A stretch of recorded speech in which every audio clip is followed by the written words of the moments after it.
Hey, good morning, guys. No doubt it's going to be a very somber day here at Dezavala Elementary School after the school board opted to close this school and 17 others during a marathon meeting last night. Now, public comment lasted almost 2 hours. Nearly 60 people signed up to speak at the school board meeting, most of them about the list of schools up for closure and consolidation, according to the facility's master plan. It ultimately passed with a vote of 8-0 with one board member absent. The district shared last week that the consolidation plan will save the district around $77 million, as is the case with many other districts in North Texas. Fort Worth ISD is facing declining enrollment and a budget deficit. As you've heard all night, the recommended closures are hurting your community. Your constituents, like me, should be enjoying the end of the school year. Instead, families all over Fort Worth have been stressing, pleading with you, and trying to figure out why are we in this position. I'm not excited to see it close. But I am also cognizant that the future student success should not be bound by my emotional connection to bricks and mortar. So the district has seen its enrollment drop by 15% since the 2019 school year, and officials project that the district will lose another 6% of its enrollment by 2029. And the closures would start at the end of this school year and run ultimately through June of 2029. Reporting live in Fort Worth, I'm Alex Boyer for Good Day. President Trump announced plans to build the Golden Dome missile defense system around the country. Part of its proposed funding would come from the budget bill currently being worked out on Capitol Hill. Fox's Connor Hansen has more from New York. When the war broke out in the Middle East, these explosions in the sky became a regular sight. Israel's Iron Dome missile defense system has repeatedly intercepted incoming fire before it could reach populated cities. Now, President Trump says the U.S. will build its own, a more advanced version called the Golden Dome. Once fully constructed, the Golden Dome will be capable of intercepting missiles even if they are launched from other sides of the world, and even if they're launched from space. The system will be focused on potential threats from countries like Russia and China. The president says he has chosen a design for the Golden Dome, and the project will cost $175 billion. $25 billion would come from the budget bill being worked out this week. Some have criticized the idea, saying it's unnecessary and too costly. But Trump says it is crucial. This is something that will, the general said close to 100% protection, so that's something we need. The Space Force will take the lead on the Golden Dome, potentially using hundreds of satellites. The general in charge says it will protect from high-tech weapons adversaries are already working on.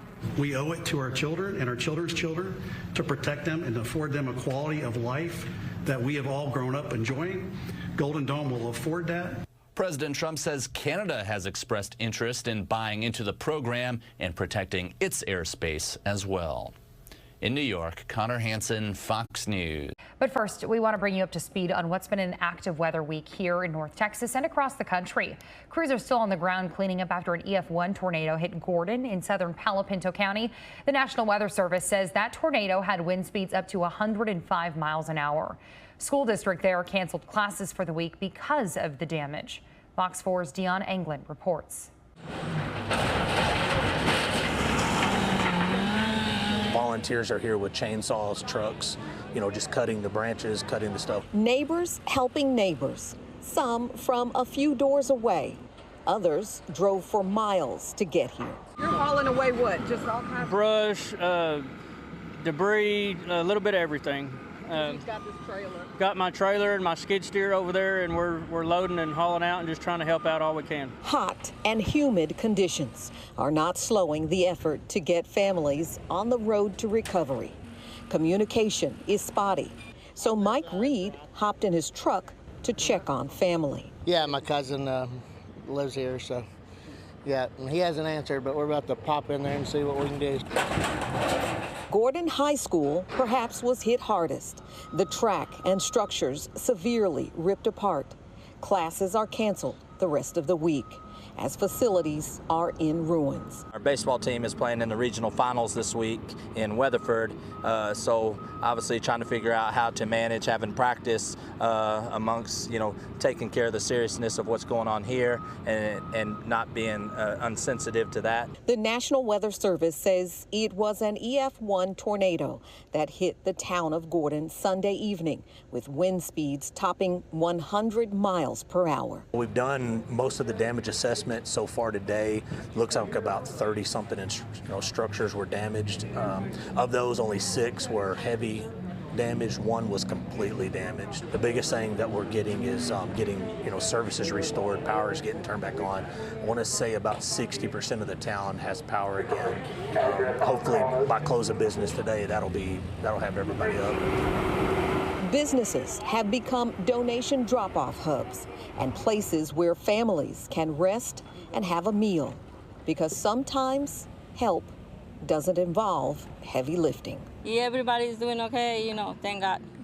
Is, the more important right now. But more needs, give us a hug. It's the best you can do. People just need a hug right about now. Yes. Dion Anglin, Fox 4 News.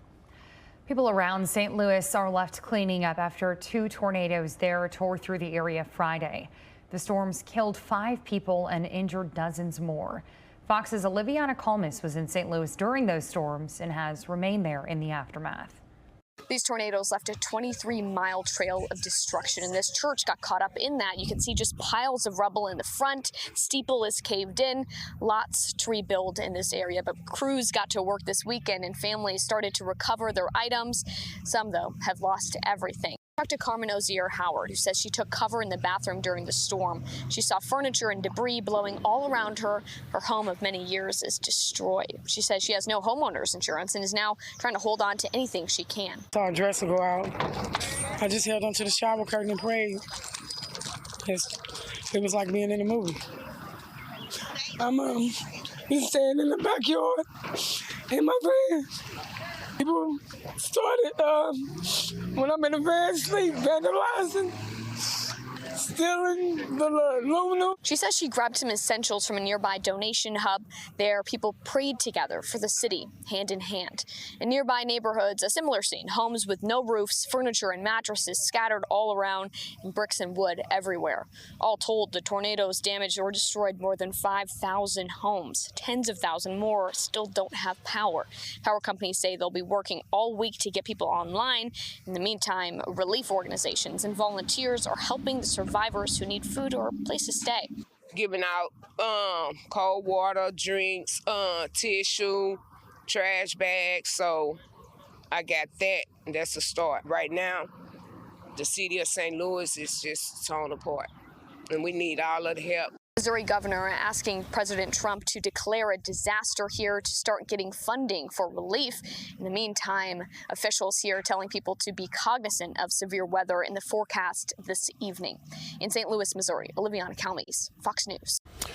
Texas is on the verge of passing sweeping bail reform, new laws that could people accused of violent crimes in jail without bail until they stand trial. So voters in Texas would have to say yes to change our state constitution. Fox 4's Sean Rabb in studio with more. Sean. Yeah, and the bail reform will have an impact across the criminal justice system in our state.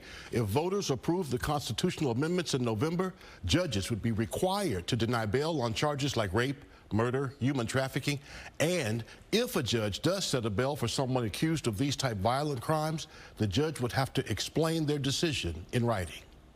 I'm real excited. I've spoken to a lot of my colleagues around the profession, and what I like about it, it's focusing in on the most violent offenders that victimize our communities. Bail reform being passed by state lawmakers will ask voters to amend the state constitution, requiring judges to deny bail for a group of violent offenses like murder, assault with a deadly weapon, and other serious violent crimes, keeping defendants in jail until trial. You have someone that utilizes a firearm in the commission of an offense or commits a really serious felony offense, and in reality, once they get out on bond while they're awaiting trial, they're reoffend. You know, not in every case, but in a lot of cases we see that. We see that time and time again.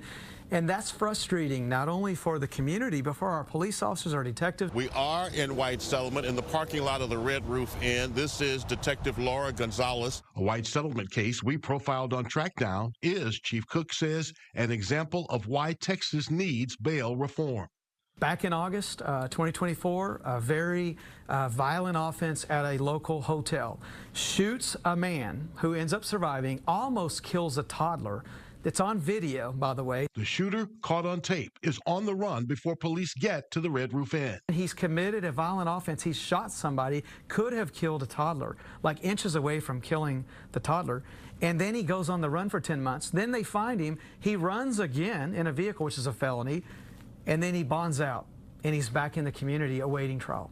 Yeah, frustrating. Another legislative action would limit who is able to get out of jail on personal recognizance bonds, cashless bonds, and would allow prosecutors to appeal bail decisions by judges, keeping a defendant in jail for up to 20 days more while the appeal is heard. We recognize bail as a guarantee to come to trial. We understand that. We want people, when they're out on bond, to not reoffend. We don't want additional offenses. Other proposed legislation that would also require a constitutional amendment would specifically deny bail to people in the country without legal status accused of a wide range of serious crimes. Some Democrats have pushed back, saying it would violate due process rights of immigrants. That will be voted on again tomorrow. All right, Sean Rabb in studio, thank you. All right.